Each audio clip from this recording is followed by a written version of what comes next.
Hello and welcome back to Explore People and Life. I am your host, Raj Dhaliwal. Today I am sitting down with someone who knows the hidden pain that many families live but rarely talk about the pain of loving someone who struggles with alcohol. My guest is Wendy, a strong, compassionate woman who lived through the chaos, confusion, emotional weight that alcoholism weight that can bring into home. She is not just here to share her story. She is here to speak the countless silent families who are affected but feel invisible. Together we explore what it really feels like to live in that world and how is healing possible even after storm. Let's begin. Welcome, Wendy, to being on my show. And this conversation is very connected with both of us because I went through same kind of trauma. And let's begin with my first question. Wendy, what was it like to living with alcoholic? And when did you realize it's not just him, also your whole family is suffering from that situation? I think it's a very complicated story because when you're married to someone, sometimes you don't understand what the problem actually is. You don't understand all of why you are feeling unhappy about your situation. And you don't always attribute it to actual addiction. You don't. When I was first married, I didn't even realize that I was married to someone who was addicted because even though I saw addiction in my own family with my relatives, not necessarily my father or mother, but other family members, I experienced at holidays like Christmas and Easter and those sorts of holidays, heavier drinking. And I noticed that it really changed the whole mood of the celebration. And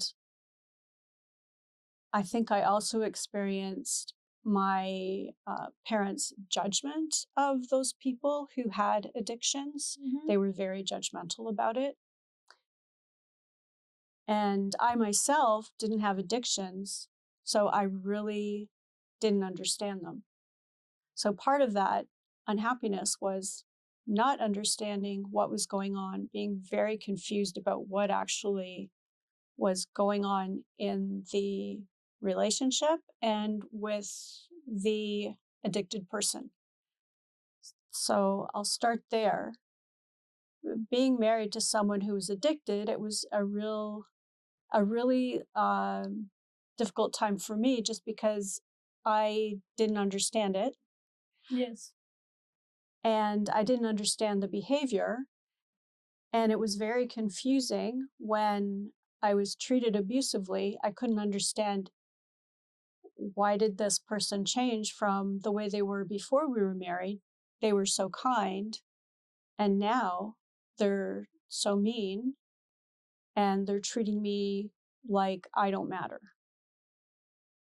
And it wasn't just him that treated me like I didn't matter once the addiction cycle began again, once we were married, because I didn't realize what it was like to live with someone with addiction. So I didn't know really what I was getting into when I got married.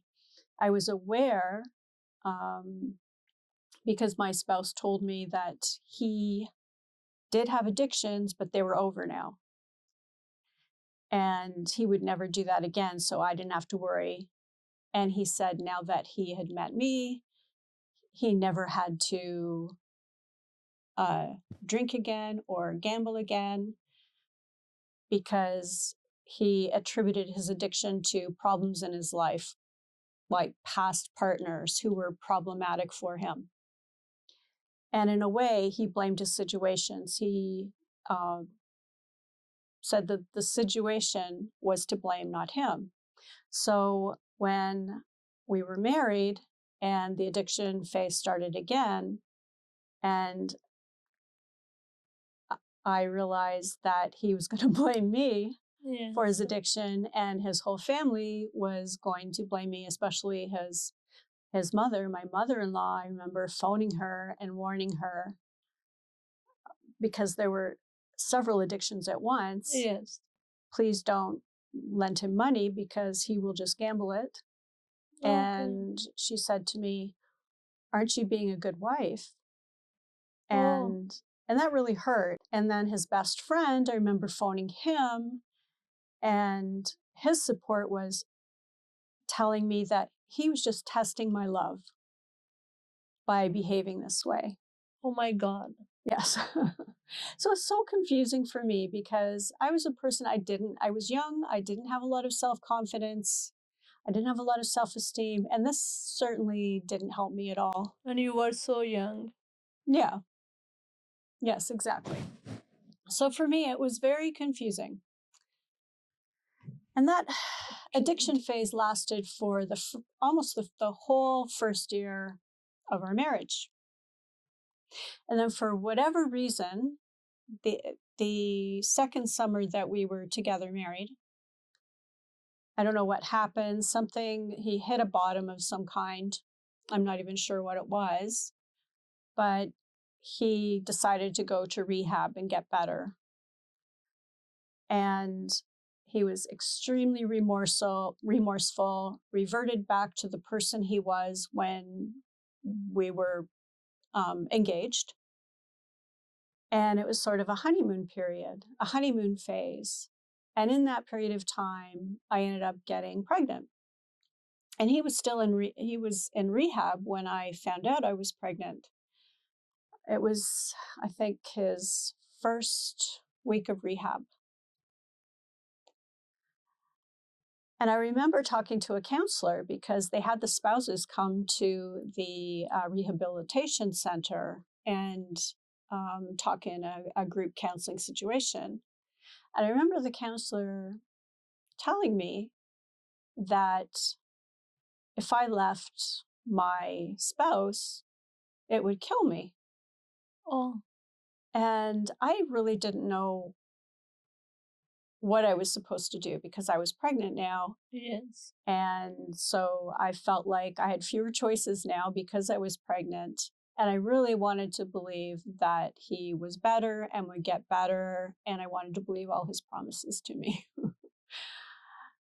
And she had a very different good person in her life. He wasn't abusive. And I guess she just assumed that everyone had a spouse who was a very loving spouse other than the addiction. Yes. Because every addict is different. That's something yes. that I didn't really understand either. I Yes. was very confused by the whole thing. Yes. I didn't have a very good education with it at all because I never thought I would have to have an education in that. Yes. And I found in her saying that, I just felt erased. And everything they told me, because he was just starting to get better, they were telling me it would be disastrous if I left him. Absolutely disastrous for him. Oh my God. And so that would trigger his addiction. And I felt this enormous responsibility. Yes. Like, oh, I'm responsible. I can't think about myself at all. That's not allowed. That would be almost evil, to do that because I'm being told that that's going to trigger his addiction. So basically, it's my fault. And it was also complicated by the pregnancy. Yes. And as well, I was very involved in the church at the time. I met him in church. When I met him, I thought I was doing everything the right way, meeting him in church. This was a good church-going man. And I was trying to do things right.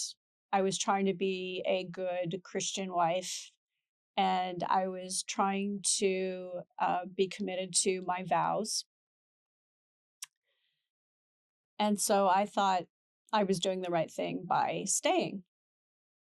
So I stayed with them, and we struggled financially because I was the main breadwinner for that whole year that he had gambled. He didn't work during that time at all. So I was constantly running around trying to work, scrape up money, even though I had started a new job and I wasn't getting very many hours at that time. So I got us through that period. And then we managed to scrape up for a house. I think his parents kindly gave us half the down payment. It was a minimum 5% down payment at that time. Yes.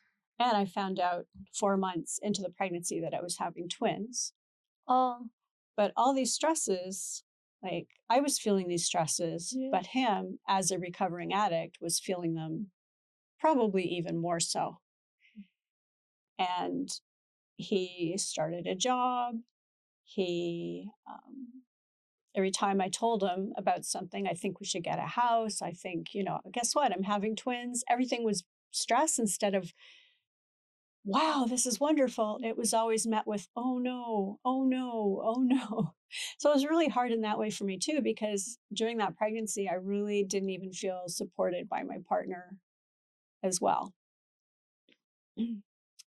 But we managed. We got the house. And then 3 weeks after we moved in, I went into labor at 34 weeks.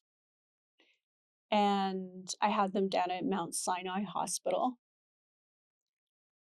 But they were born too early and they hadn't developed the sucking reflex. So they had to stay in the hospital for a month. And I remember they gave me a C-section because I was in labor for 48 hours. And my husband was with me after the first 24 hours he came. And he was with me. And they had to C-section because it was just the labor was taking too long. I remember being so terrified because, and now I realize it was because in my life, it always felt like something good would happen to me and then something terrible would happen to me. So the good thing was I found this man and I got married, and that's what I'd always wanted, this fairy tale wedding. And then I have this man that I didn't expect. It was like a Dr. Jekyll and Mr. Hyde sort of situation where he was two different people. And then when I had my kids, I was so afraid that I was going to have these beautiful kids and then I would die. oh my God. I had so much anxiety that the other shoe would drop, something would happen, or something would happen to them. I was so scared. So when I came out of the C-section and I was lying on the table and I was shaking, and they wouldn't let me see my kids until I stopped shaking and then I could sit up on my own. So for me, it was just very traumatic because I had spent my whole pregnancy reading books about pregnancy, reading books about what my babies look like in utero, and just wondering what they would look like and what they would be like once they were born. And I was so excited about this. And then the experience was so different from what I expected. I was expecting to have a natural birth, and then nothing worked out that way. I was hoping that I'd be able to nurse them, take them home right away. That didn't work out for me. So I was just so afraid that it would just never happen, that my dream of having these two babies with me at home just would never come true. And now I realize how anxious I was about everything, Yes. how that alcoholism actually affected me, never knowing what was going to happen from day to day. It does. Yes, there was no guarantees. But eventually, after going to the hospital every day for a month to take care of them and try to nurse them, and getting the support from the nurses at the hospital. After a month, and in this time, I still wasn't supported. I was told by my husband that I should just let the nurses do it and just worry about myself. And he was kind of right in a way, because I didn't take care of myself, but I was kind of taught by this situation not to take care of myself, just to care about everyone else. And I ended up having an infection in my incision, because like I would shower, but all day long, I was taking care of my kids and not paying attention to my own body. I was just trying to take care of them and be the best mother I could. So you didn't have any help around you, like your mother or your mother-in-law or other people? Not at first. Because first of all, they couldn't come to the hospital. I was the only one. Only one person was allowed. It was the NICU, where all of these premature babies were. Yes. So they really had to limit, because, disease and all of that. They have to protect them. So I was fine with that. But then when they came home, all of a sudden, it was both babies at once, no help from the nurses. And I just remember not getting any sleep. They were both on different schedules. I couldn't get them up at the same time. So I was feeding every hour and a half and switching babies and changing them. I remember one night I was so tired. I think I took a diaper off, forgot to put another one back on, went to sleep with the baby on top of me on the couch, and woke up and just there was a mess on me. And that's just the way it was. I just wasn't getting enough sleep. And, you're just not even sane at that point. It is hard first few days and month. The first month is really, really hard for new baby and mother. Yes, but I'm very grateful, because I actually, in that marriage, I don't think it would have lasted as long as it did if it wasn't for my brother and my sister. I raised my sister from the time I was 23, because my mom had mental illness, depression, and so she couldn't take care of her. So I took her into my home at the age of 23. So she was in this situation the whole time too, which was hard for me, because she saw all these things happening. And I felt ashamed that I brought her into this situation. I thought I was going to bring her into a situation where a healthy family situation, and it turned out to be the opposite. So I had that weighing on me as well, that I brought her into the situation.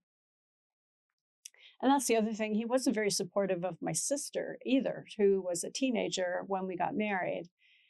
And he didn't understand. She was pretty much a homebody, and he didn't understand why she was even there. Which doesn't make any sense, because, I raised her since the time I was 23. I was responsible for her. Yes.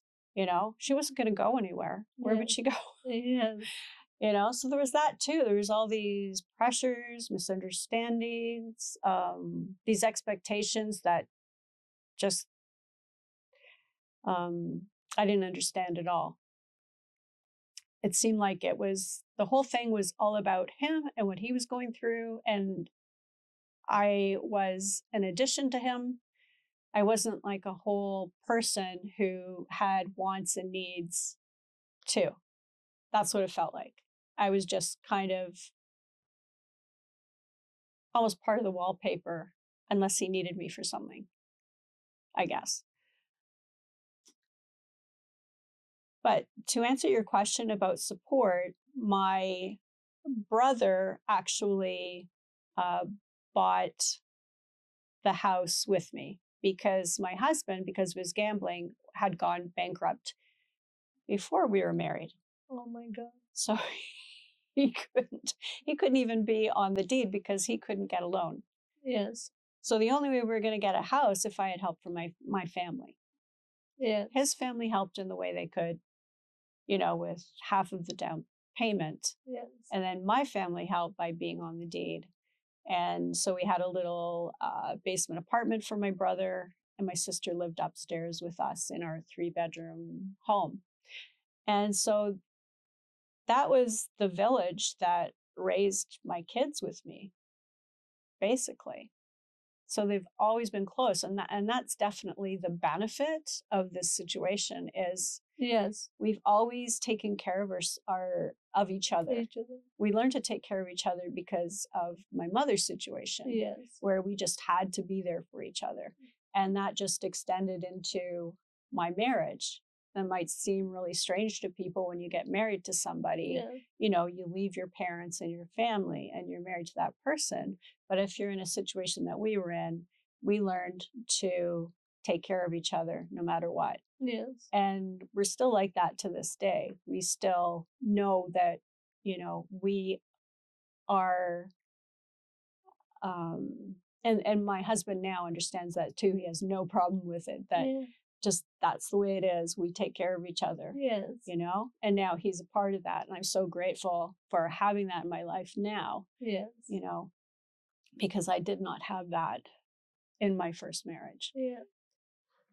It is like while were you saying your story, and I was so sad because it's same thing. Like people around us don't understand. When I was in the situation, my husband addicted after like I think 12 or 13 year after our marriage, when my in-laws came and there is another reason how he became an alcoholic. But when someone became an alcoholic, people who are around us wouldn't understand even a bit. Like if you're anxious something, he said, why you're overacting and why you're making scene, everyone's drink. Because in my family everyone's drink, from marriage to uh, birthday party to even death. They just want an excuse to drink. And I never had any issue people who were drinking. But when my husband became an alcoholic, my mindset completely changed, because that trauma I lived in 4 years, it was so awful. And more awful, you cannot talk to someone. And first 2 years, I am living with my big family, and first 2 years I couldn't understand, and we are like kind of hiding from people, like what we are in. And I never been close to my parents ever. I never talked any my personal issues ever to my parents.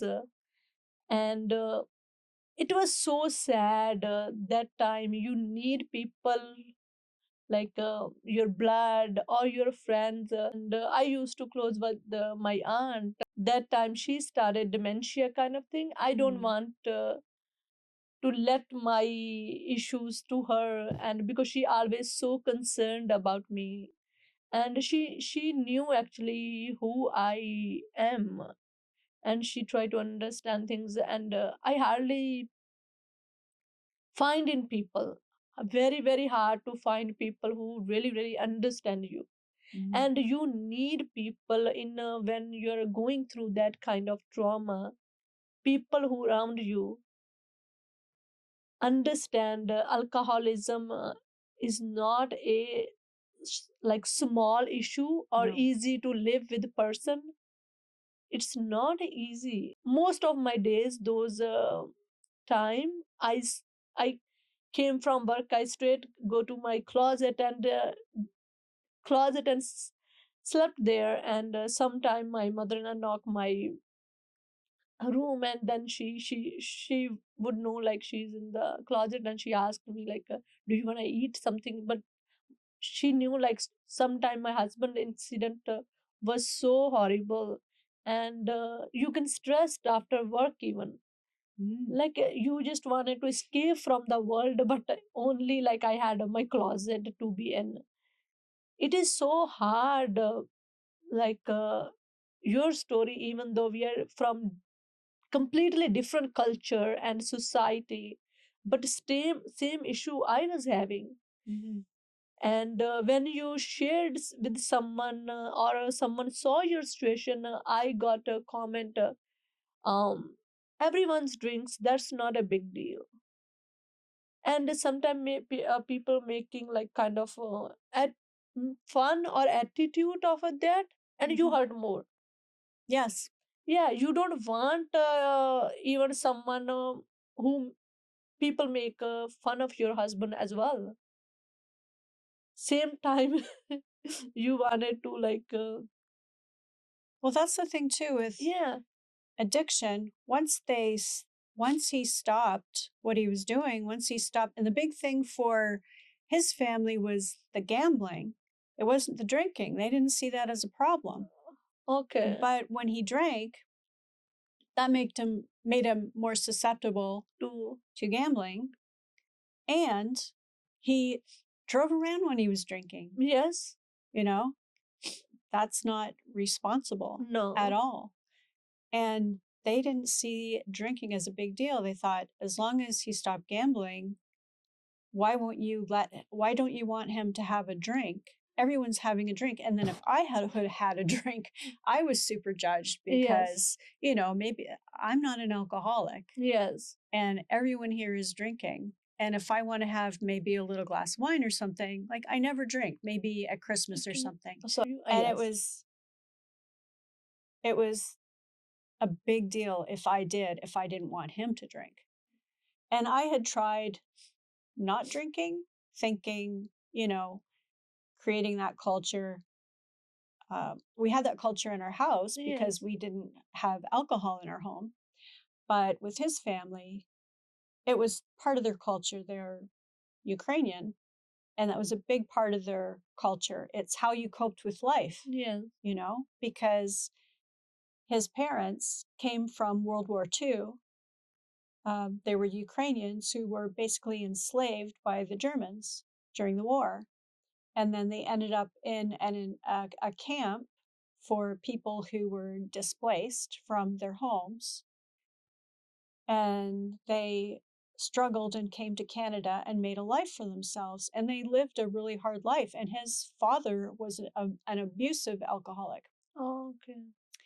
So for his mom, he wasn't hitting me, he wasn't being physically abusive. So what was my problem? Oh my God. I shouldn't have a problem at all. He treats me like a queen. She would talk behind my back and say she thinks she's some kind of queen. Oh. And you know, she struggled her whole life. I'm not like, I loved her. Yeah. I'm not, um, Um. I'm not disregarding the pain that she went through in her life. I'm Yes. not at all. I'm not blaming her for anything. Uh, But Wendy, but I have seen in my situation as well. Mother-in-laws also sometime when we fought in our husband or something argument, if they're around, they always wanted to indulge in it. And 99% they wanted to take side of their sons. Mhm. And also I think is kind of trigger, and a kind of man has that freedom, like person who is alcoholic is liberty, he could drink. And when wife or even issues with that, and they have sportive people around him, because Mhm. you cannot go beyond so much. You cannot use abusive words. Mhm. If you use, other person who's standing around that person would take offended Yes. from those words. Yes. So when we are like, when I was in that situation, sometimes I was so angry, especially in initial stages. I was so angry, I did not know how to handle situation, and even I didn't know what was alcoholism, what was is alcohol. And that word introduced by my husband only to me. And first stage, I didn't know, I just wanted to hide, and say get over it, because people drinking and then they stopped. My husband also is truck driver. He only drinks on the weekend, and from his work he was a really really good worker. And you also sometimes feel afraid, like at his work he was a really really responsible person, but when he came from the work, he was completely different person with us.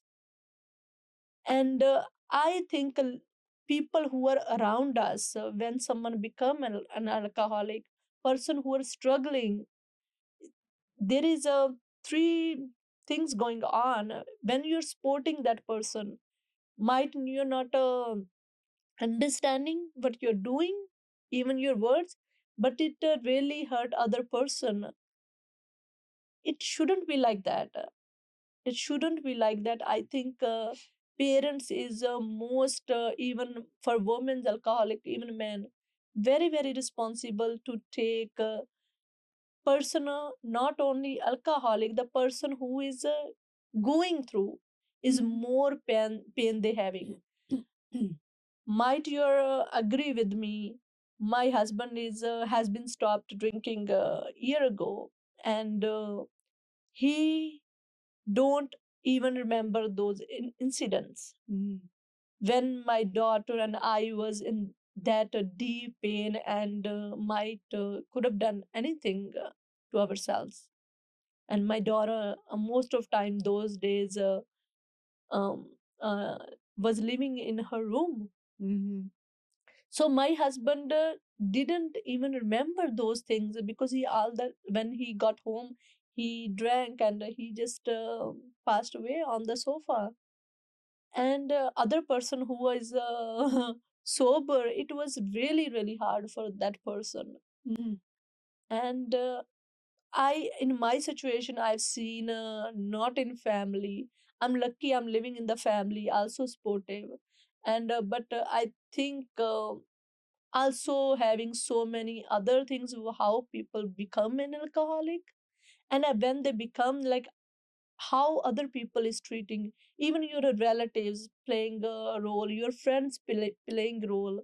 If I really really wanted to emphasize, because I've seen people when someone is alcoholic, they knew they wanted to push that person having drink more, having drink more. One drink is not gonna harm anything. Yes. As my speech, like when you're offering someone, you have to be very very conscious. If you're really really concerned about that person or situation, might you should not drink that day. Yes.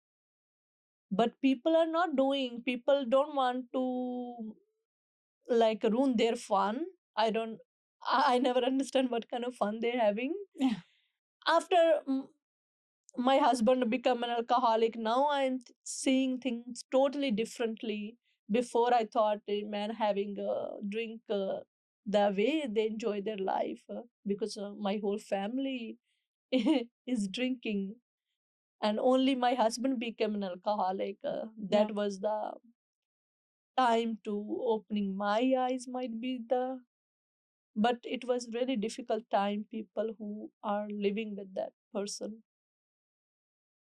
Yes, it is. And I agree with you. And like I was telling you, I know in that, I don't know if in that speech or before your speech, you were talking about your dad and how your Yeah, dad was cute when he. yeah. I And my found, dad was the same because my dad was such a kind man yeah, and he didn't get mean or he didn't change when he drank. He just became more relaxed, you know, just more relaxed. yeah. My dad And is also so cool, and I always find my dad more handsome after drinking. He was so like a white, and his cheeks turned into like reddish. And might I never pay attention what my mother or other people were going through that pain. He was not alcoholic, but he drinks every day at night time, no matter what. yeah, But it is a really really, we, I think really really need to talk about, even though people say, or They knew everything. I think we don't know anything about it, about the life, how supposed to live and how to be mm, I wonder think about if, others. yes, and I'm wondering if it'll go the way of cigarettes, because cigarettes, when I was growing up, were all pervasive. They were everywhere. You'd go to movie theater, there'd be a big cloud of smoke over you. Mm. People would smoke in the elevator. There were ashtrays everywhere. Where my mom was a heavy smoker, and in the wintertime, she would close the windows up and there'd just be a smoke cloud in the car. So that was my experience with smoking. And then over time, as they realized that it was affecting people, people were getting lung cancer, Yes, secondhand smoke was extremely dangerous, especially for children growing up with it. People really looked down on smoking, and it became something that you had to do outside, far away from a building. And I'm wondering if alcohol would become the same thing, yes, just because now they're finding out it's so related to a lot of, or implicated in a lot of cancers, more so yes, than any other, anything else like diet or lifestyle. yes, Alcohol is responsible for a lot of these diseases, liver disease, cancer, all of these things. So I wonder if it will fall out of favor in the same way, and I know, like, I've heard a lot about younger people being more into fitness and yes, health and wellness, yeah, and more interested in fun drinks, yes, non-alcoholic drinks yes, rather than alcoholic drinks. And I wonder, because for me, as someone who doesn't have addictions, when I go away, maybe to an all-inclusive place, there's free drinks, and I kind of think, okay, I'll have a drink because it's there, it's yes, available, and that's what you do on vacation. But if it wasn't there, and say they offered an array of these lovely fruit drinks or health juices or whatever, that would be exciting to me yes, too, yeah. Like, I would rather have that, Like even than, yeah, at homes, even you wanted to offer someone a drink, make a fresh juice or something yes. else like more enjoyable, good. And tasty food. I love pizza and other stuff, and Yeah. you can make that and very nice way and very delicious. Put interesting too. And I have seen like drinking everywhere, and people think it's normal, but it is not a normal thing to have. And do you ever that time think like when your husband was drinking, he lost thinking capacity? Because I've seen in my husband, he did not have any control of his thinking and ability to control himself. Oh, he definitely had no ability to control himself, other than trying to control me Yeah. and what I was doing, because he was afraid of losing me. Okay. So he would always reframe the situation as something was my fault, or I wasn't being good at something, or also being extremely remorseful, and he was trying so hard, and if he loved me so much, if he didn't have me, he would just end his life, No. which was scary. That How was, does you feel like that? well, responsible for somebody. Yeah. You feel overly responsible for something that has nothing to do with you. It's their choice. And the thing for me that I will live with for the rest of my life is, I ended up separating from him, and a year later, he ended his life. And his the narrative around that was, I rejected him, I didn't want him, and all he wanted to do was love me, and totally ignoring the whole situation of the addiction and everything I lived through. And even to the very end, I didn't realize he had a an addiction to prescription drugs. I didn't even know about that. And I remember going early in the marriage, I went to a Gamblers Anonymous meeting. And one of the members had asked me, how did you know that he was gambling? Because I was talking about, I would just know that he's gambling. I would just look at his eyes. And what I didn't realize was his pupils were dilated because he was taking a prescription drug. Okay. And he was taking a prescription drug at the same time he was gambling and drinking, and I didn't realize that was a part of it at all. So I thought that meant somehow when he was gambling, he had this thing happening with his eyes because he was gambling and he was, Excited. like you were saying, Yes. it didn't make sense. No. He didn't make sense. I thought something had taken him over somehow, Yes. like he was taken over by something else because he wasn't himself. Yes. The person I knew before I married him. Yes. So and I remember this older man in the meeting screaming at me, and I never went back because, instead of telling me, why do you think that him looking, having dilated pupils means he's gambling? Like, instead of investigating what I meant by that or kind of suggesting, do you think maybe there's something else going on, with the gambling? But I was, young and very naive. I didn't understand any of it, any of that behavior, So I think just to the very end, I didn't even know all the things that I was dealing with in that marriage that were affecting me. Yes, it is. And we don't understand a lot of things while we're encountering those stuff.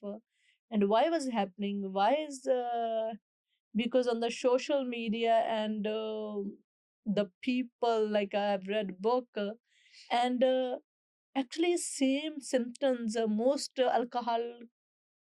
alcoholic people have.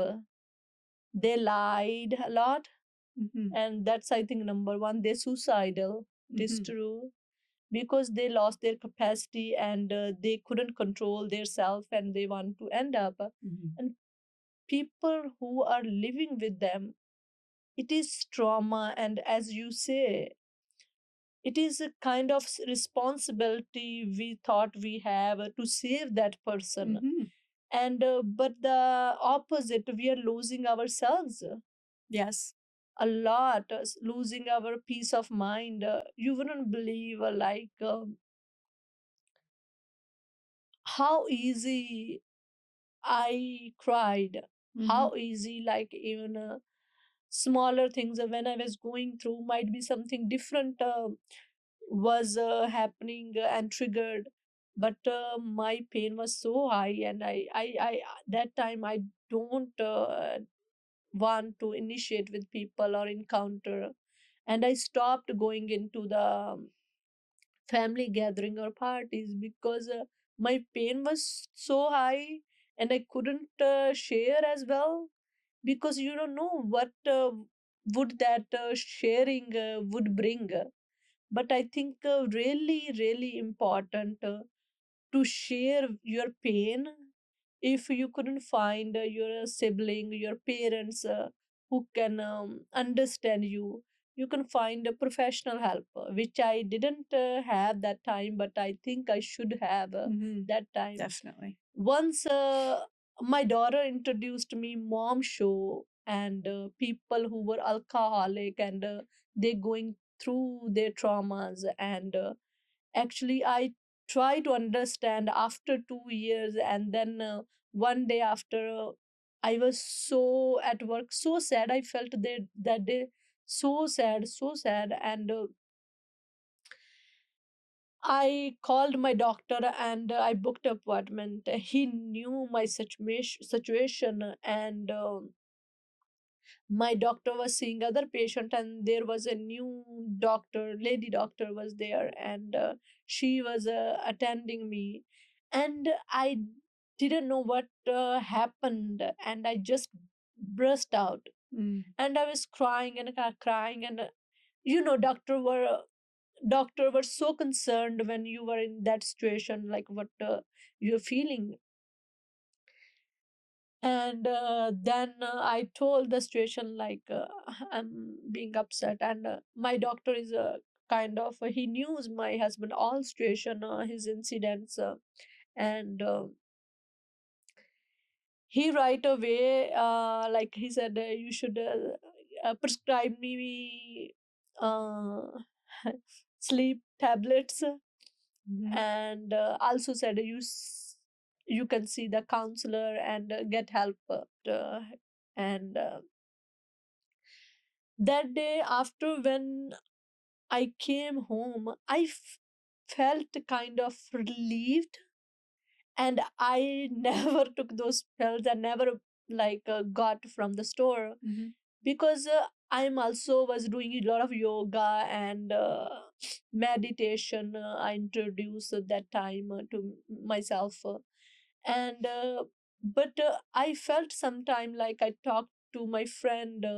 When you're telling your pain, let out, no matter what situation you were in, you feel relieved.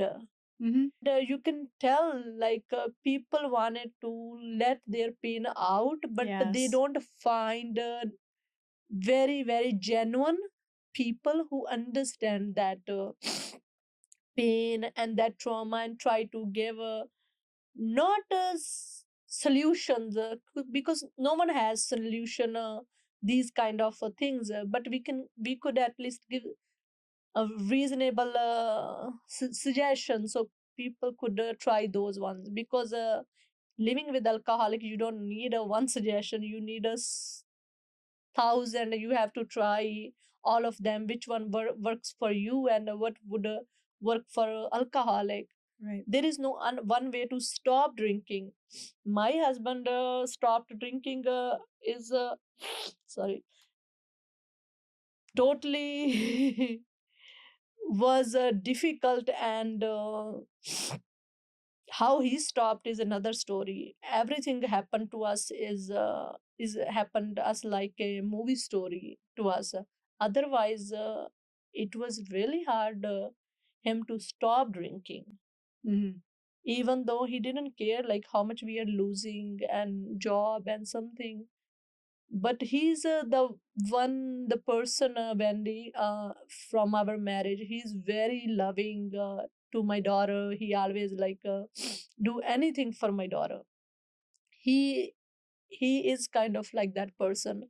That's why I stayed in that situation. He's never abusive, and when I went to my doctor, and the doctor was saying like is he abusive, and I do you feel scared of him?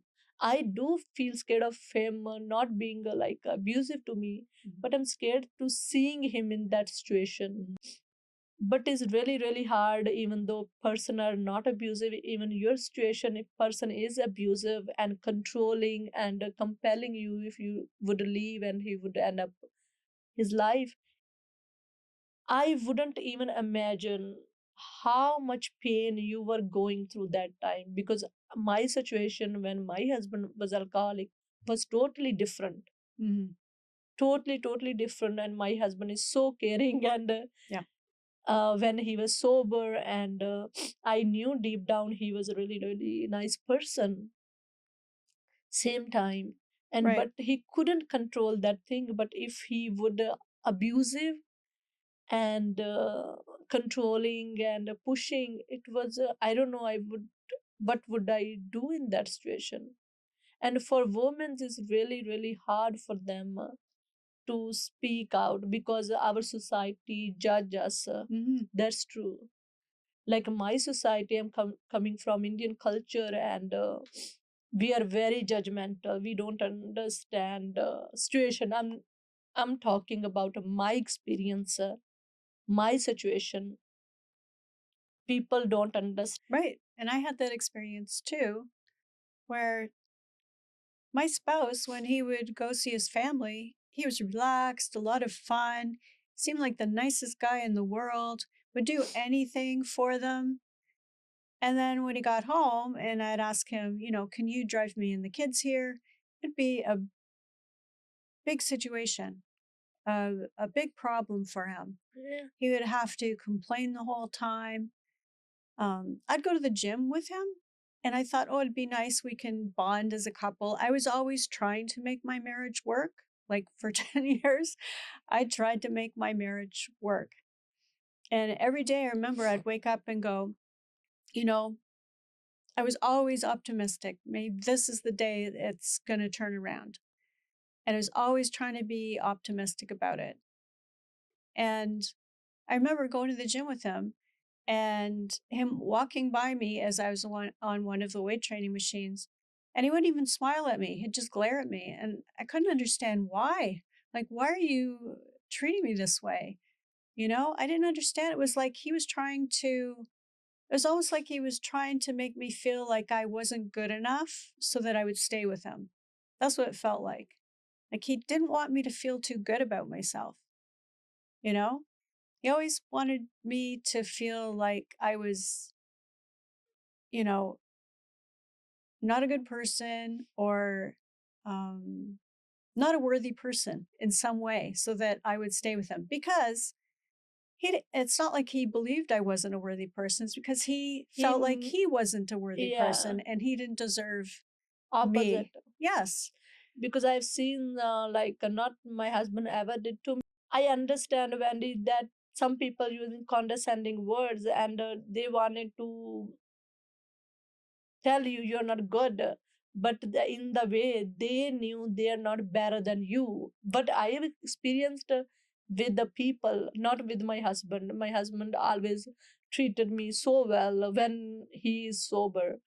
And with alcoholism, he's completely different person, and I wouldn't even imagine how was your living in that situation. Even though living with alcoholic, I would call those days hell. I learned to walk on eggshells and make myself small as possible, to put myself down, so I wouldn't have to deal with someone else putting me down, or agreeing with someone when they put me down, just making a big joke about it. And contrast to now, I married into a family where my mother-in-law, when I put myself down, she would confront me right away. Oh, that's not true. She'd say positive things about me. Like we'd joke around, Yeah. like people who are relaxed with each other, Yes. they'll make jokes and, Yes. but they don't mean it. Yeah. But whenever I would say something, she would take it very seriously. No, that's not true about you. Yeah. That's, why are you saying that about yourself? And I was like, wow. It's like I'm being confronted. And that was always the acceptable thing to do. Put yourself down so other people don't feel bad about themselves. Yes. And so I've learned over the years, that's not good for you. That's No, not that's healthy. really bad. And you're not hurting anybody by feeling good about yourself. So I've No. learned that over the years. Yes. That and when you really do feel good about yourself, you're good for other people as well, and you want the best for them. Yes. Because, if someone feels good about themselves, they're not taking anything away from anybody. No. You know. No, and people wouldn't realize good words to other person, how much they're lifting their soul. Yes. Anything which is shouldn't said, when they're saying how much they could hurt, because not every person it would come eventually with practices. If your good words not lifted me, your bad words also, like you're commenting something and criticize me also wouldn't affect me. And it Yes. takes years to come to you. It's not Yeah. like one day or 2 days, especially when we are young. It is hard to deal with that. Same like teens, they are so indulged with their personality, they are figuring out things. And if we say to them, it is might be harmful, we wouldn't know how they would take it, because they're figuring out their self. And eventually when they're getting mature and going through stages from life, they would realize, if someone saying you're a really beautiful woman or a man on the earth, it might not be true. I shouldn't be that flying. And if same person, or doesn't matter, like praise coming from where, for man or woman, that person saying you're ugly, you're not a good, you're a unintelligent person, also wouldn't affect, because a person who are saying it comes showed what kind of a person they have in their self. It, for me, it comes over the year, and I'm listening a lot of people, and try to understand, because my life kind of, I came with Canada, my relatives whole life, from very young age I surrounded by people, not people protected me. I just in the middle, and everyone criticized most of time about me and my actions, and I learned hard way, we should not pay attention what people were saying. And especially when we are going through with alcoholism, any substance use person living Yes. with, we have to take care of ourselves a lot. Like if we are taking care of self, like 50 or 60% when life is normal, when we are going through tough and hard situation, we have to take care of ourselves 200%. Especially peace of mind. My escape is most time when I had a bad day, and I go to gym and I do yoga. That is my escape. Yeah. Because you feel so relaxed in there, your mind, for 1 hour you forget those what was happening in your home. Yes. What would you advise anyone who is going through pain and situation, how they would seek help, or find someone who really understands situation, not like you can open everything to that person so you feel relief, how much you wanted to emphasize and how you wanted to approach, like if someone needs that. The first thing I think of is my faith, because that got me through, because there were so many miracles in the midst of all those horrible things happening, Yes. that I felt like I was still being taken care of and loved Yes. by something outside the situation. And I would also recommend a peer support group of people Yes. who have experienced similar things, Yes. I think. And as well, I would also get into counseling, Yeah. go to a social worker, because you can go to couples counseling, but that's not going to solve alcoholism. Yeah. That's not going to cure anything. You have to learn to take care of yourself first, because if you lose yourself, the alcoholism is going to make you sick too. Yes. It really will. It'll change you as a person, and not for the better. So I think it's really important to get those support systems in place and not give in to alcoholism, and not despair, because there's always hope. Yes. And there's always hope for you no matter what. Yes. You know, just believe you're put on this earth for a purpose, and you are loved, even if you don't feel loved at the time and you're scared. just believe that things can get better. I think that's what I'd recommend. Um, Wendy, like as you told, like you were there in 10 years. It is. It was long time, long time. I was in that situation 4 years, like worst years. And first 2 years, I didn't know how to handle situation. I didn't know actually he's alcoholic or not, and it was really really hard. And you're being there, not even alcoholism, also he was um gambling as well. He was not working. I couldn't believe how could you live in that relationship so long, because it was ruin your mindset and your positivity, and you're always scared every day, because I was in that situation, like walking into the broken glass. Anytime could anything happen in that situation.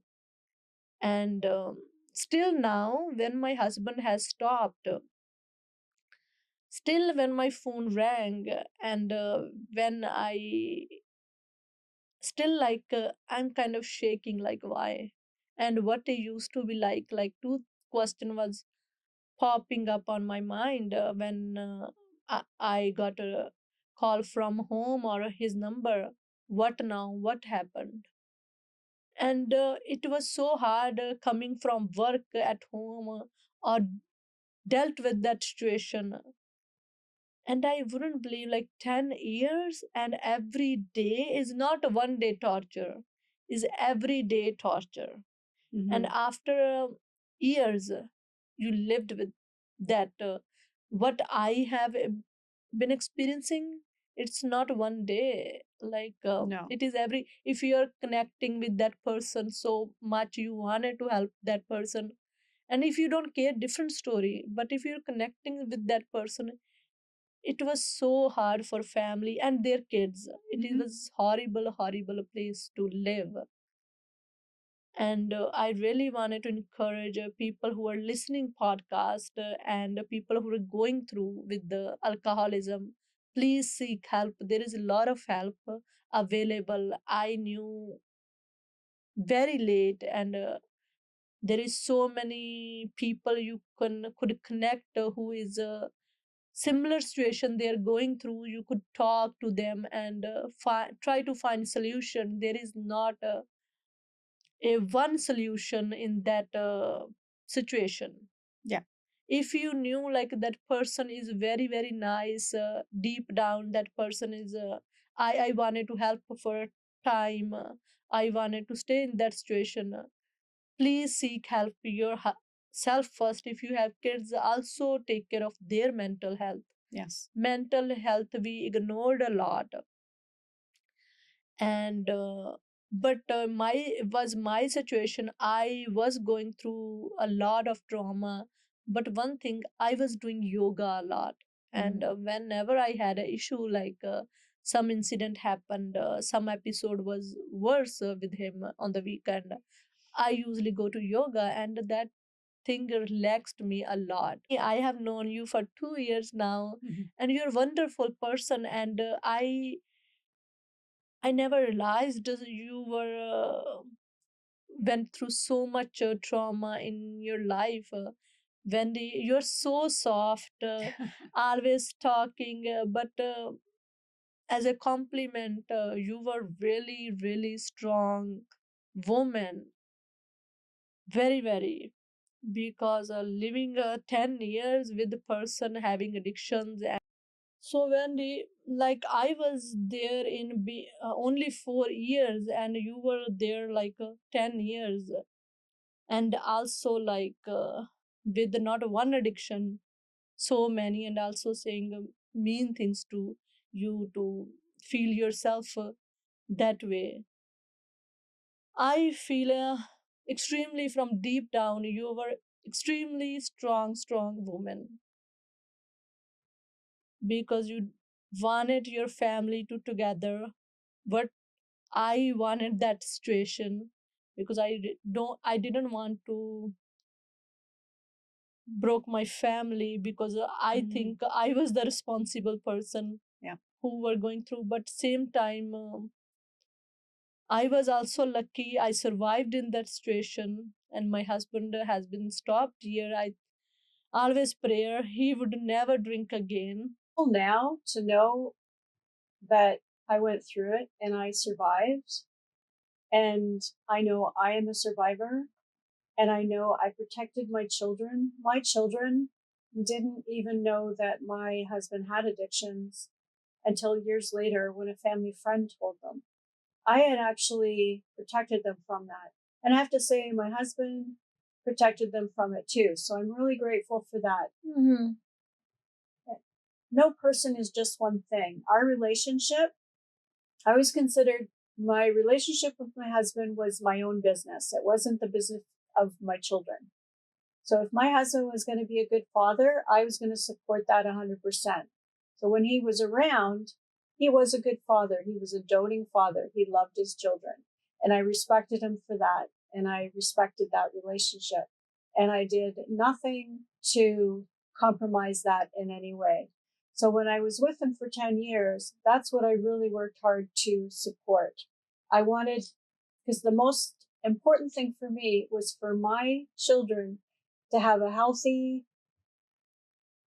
childhood where they felt loved. Yes. I never wanted them to feel like they were abandoned by their father. They were loved because I wanted them to have good self-esteem and good confidence.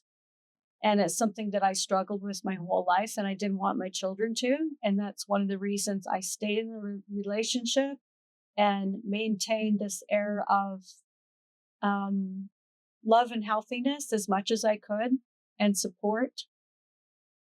But behind the scenes, it was a very different thing. There was a lot that I was hiding. Yes. And I was very careful to hide my feelings about the situation. I don't fool myself into thinking it didn't affect my children in any way. I think it did. I mean, how could it not? And I mean, especially after he took his life, that was a huge impact for my children. And it was also very difficult because I hid everything. It was very easy for other people once they had passed away to blame me for things because my children didn't really understand why we separated, why, because I had hid the addiction from them. So they never saw any of that, even though he wasn't around as much as he could have been because he was outside the home doing his being actively addicted. And I am grateful that for the most part he did do that outside of the home. I think, that affected them.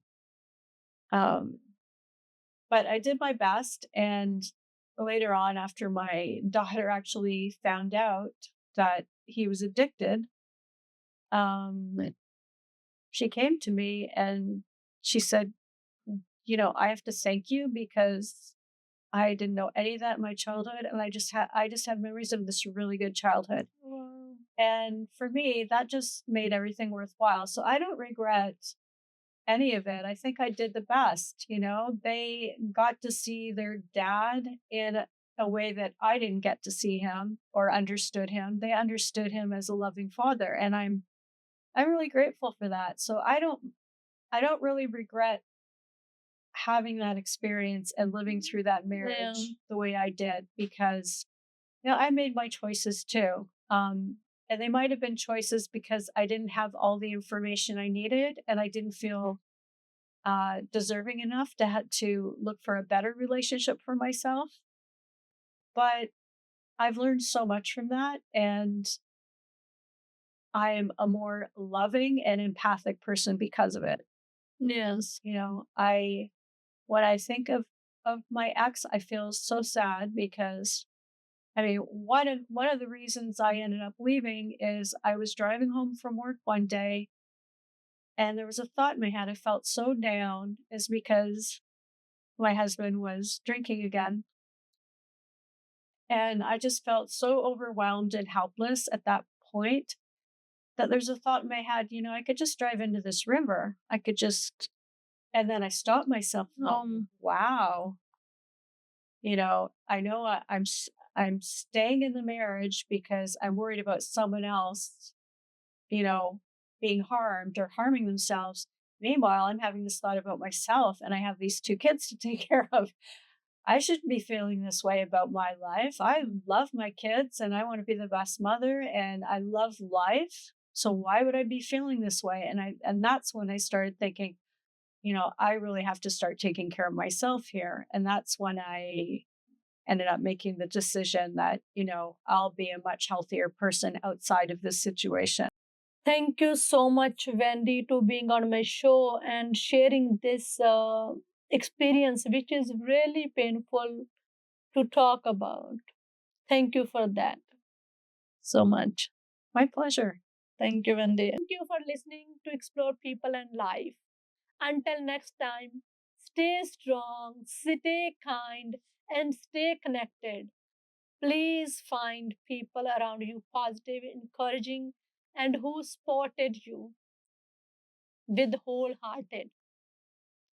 And the end, please like and subscribe my channel and leave the comment what you like about the show and most what you don't like about the show and what I could have done better.